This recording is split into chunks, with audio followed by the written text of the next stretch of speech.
Winner? Hello everyone! Day off ng asawa ko ngayon kaya ito nasa labas kami para mag-asikaso ng mga bagay-bagay.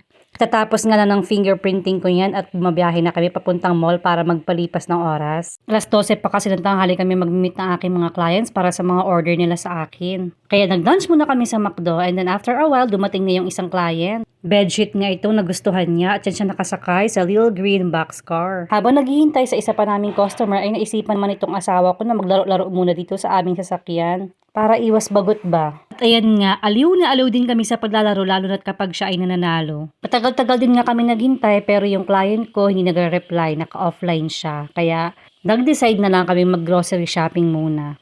May nakita ako na kasale na melon kaya ayan, dalawa agad ang kinuha ko. Konti lang ang pinabili namin ngayon kasi marami pa kaming stock sa bahay. More on fruits yan for me. Pagkatapos naming makuha ang aming mga kailangan ay naglibot-libot muna kami. Napatigil kami sa section na ito kasi may nakitang kakaiba ang aking asawa. Ang cute kasi ng tape measure na ito tingnan nyo. Gumagalaw-galaw ang mata at kapag hinila yung dila, ayan, humahaba at kusa din siyang bumabalik. Hanggang dito na lang ang video, bye!